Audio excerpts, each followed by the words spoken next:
Have you ever heard of Hollow Creek? It is a small town, a strange town. It sits tucked away in a deep valley far from any main road. Most days, a thick white fog blankets everything. The fog is so heavy you can barely see your own hands in front of your face. It clings to the old wooden buildings and swirls down the empty streets. People say the fog has a mind of its own. They say it hides things. They say it keeps secrets locked away from the outside world. The houses are old. Their paint is peeling. Their windows look like dark, empty eyes watching you as you pass. At the very center of Hollow Creek stands an old, forgotten restaurant. It is called the Cook's Kettle. The sign hangs crookedly from one rusty chain. It creaks and moans whenever the wind blows through the fog. No one has eaten there in years. Not a single person from the town dares to step inside. The windows are grimy with dust and time. You cannot see what is inside, but sometimes, late at night, a single, flickering light can be seen in the kitchen, a dim yellow glow that pulses like a weak heartbeat in the deep, unending darkness of the town. The restaurant looks abandoned. Weeds grow through cracks in the stone steps. The wooden door is dark and heavy, with a large iron handle shaped like a twisted bone. But it is not abandoned. Someone still lives there. Someone still cooks there. At night, strange smells drift from the chimney. They are not the smells of normal food. They are sweet, but also strange. A little like roasted meat, but with something else mixed in. Something you can't quite name. The smell hangs in the thick fog, making the air heavy and hard to breathe. It is a smell that makes your stomach turn. People in town whisper about the cook's kettle. They tell their children to stay away. Never go near that place, they warn, especially after dark. They pull their curtains tight at night and lock their doors. They try to ignore the creaking sign and the strange, sweet smells that drift on the wind. They know something is wrong with that old restaurant. They can feel it in their bones. A deep, cold dread that settles over Hollow Creek whenever the fog rolls in. The restaurant just sits there, waiting in the mist, waiting for someone new to arrive. The restaurant belongs to a man known only as the cook. No one knows his real name. No one knows where he came from. He just appeared one day, many years ago, when the fog was at its thickest. He is a large man with a pale, doughy face and small, dark eyes. He always wears a stained white apron and a tall chef's hat that is slightly tilted. He never speaks to anyone. He only shuffles through the back alleys of the town, his head down, carrying heavy sacks of unknown ingredients, back to his kitchen. He is a ghost in his own town. The people of Hollow Creek are afraid of him. They fear his silence. They fear his lonely, watchful eyes. They say he never sleeps. They say he spends all his time in his kitchen, chopping and stirring and baking. The sounds of his work can be heard at all hours. A steady thump, thump, thump of a cleaver hitting a wooden block. A low, bubbling sound from a massive pot on his stove. These sounds echo through the fog-filled streets, a constant reminder that the cook is always there, always working, always watching from the shadows of his dark kitchen. The fear grew worse over the years. It started with whispers, rumors. People said strange things happened when the cook first arrived. Small pets began to disappear from backyards. Then, the stories turned darker. They started to be about children. A little boy who was playing hide-and-seek in the fog and was never seen again. A young girl who wandered too close to the cook's kettle on her way home from school and vanished without a trace. The townspeople had no proof, just a terrible sinking feeling. A feeling that connected the missing children to the lonely cook. The strangest part was the food. The smells from his chimney changed after each disappearance. The sweet, meaty aroma would become stronger, richer. It would fill the entire valley, a sickening perfume that made people feel ill. The townspeople would lock themselves indoors, trying to block out the smell. They imagined the cook in his kitchen, smiling to himself as he stirred a large, bubbling pot. They imagined what he was cooking.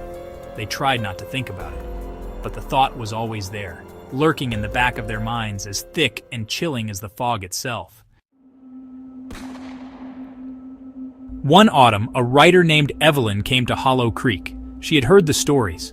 The legends of the foggy town and its sinister cook fascinated her. Evelyn was a curious person. She did not believe in ghosts or monsters. She believed there was a logical explanation for everything. She drove her small car into the town, the fog immediately swallowing it whole. She wanted to write about the legend. She wanted to uncover the truth behind the fear that gripped the people of Hollow Creek. She thought the townspeople were just superstitious. She was wrong. Evelyn checked into the town's only inn. The innkeeper, a tired-looking man with fearful eyes, warned her to stay away from the cook's kettle. "It's not a place for outsiders," he said, his voice a low whisper. "The cook, he doesn't like visitors." But his warning only made Evelyn more determined. She spent the next day talking to the townspeople. They told her the same stories. They told her about the missing children. They told her about the strange smells and the sounds from the kitchen. Their fear was real. She could feel it in their trembling voices. That night, Evelyn decided she had to see for herself. She put on her coat and walked through the thick, swirling fog. The town was silent, dead silent. The only sound was the distant, rhythmic thump-thump-thump coming from the center of town. She followed the sound until she stood before the cook's kettle. The single yellow light glowed in the kitchen window. A tendril of strange-smelling smoke curled from the chimney. She took a deep breath. Her heart was pounding. She walked up the creaking steps and reached for the cold, bone-shaped handle on the door. She pushed the door open. It groaned loudly. The air inside was warm and thick with the smell of cooking. It was sweet and savory, but it made the hair on her arm stand up. The dining room was empty, covered in sheets of dusty white cloth. At the far end of the room, a doorway opened into the kitchen. A large silhouette stood there, backlit by the flickering stove light. It was the cook. He turned slowly. His face was pale and expressionless. "Welcome," he said, his voice raspy, like dry leaves skittering across pavement. "I have been expecting a guest. Are you hungry?" Evelyn's curiosity was stronger than her fear. She wanted to know the secret. She nodded. "Yes," she said, her voice shaking slightly. "I'm very hungry." The cook gestured to a small table that was, unlike the others, not covered by a sheet. He disappeared back into the kitchen. Evelyn sat down, her hands trembling in her lap. The sounds from the kitchen were louder now, sizzling, bubbling. A few minutes later, the cook returned. He placed a single, steaming meat pie in front of her. It looked perfect. The crust was golden brown. A rich, dark gravy oozed from a slit in the top. She picked up her fork. The smell was overpowering. It was delicious, yet deeply unsettling. She hesitated for a moment, the innkeeper's warning echoing in her mind. But she had come this far. She had to know. She cut into the pie with her fork. The crust flaked away, revealing a thick stew of meat and vegetables inside. She took a small bite. It was the most flavorful thing she had ever tasted. Rich and tender. She took another bite, and then another. The cook stood in the shadows of the kitchen doorway, watching her with his small dark eyes. He did not move. He just watched. As she was finishing her meal, her fork scraped against something hard in the pie. It was not a bone. It was smooth and round. Curious, she used her fork to fish it out of the remaining gravy. She wiped it clean on her napkin. Her blood ran cold. Her breath caught in her throat.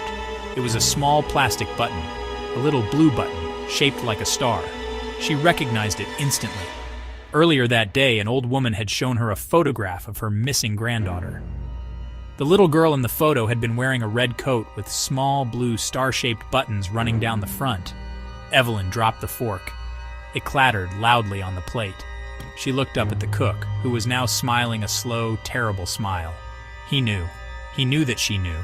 The legend was real. The stories were all true.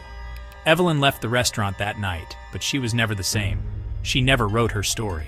Some say she fled Hollow Creek and never looked back. Others say she never left at all. The fog in Hollow Creek keeps its secrets well. And in the center of town, the cook's kettle still stands, waiting in the mist. The cook is always there, and he is always hungry.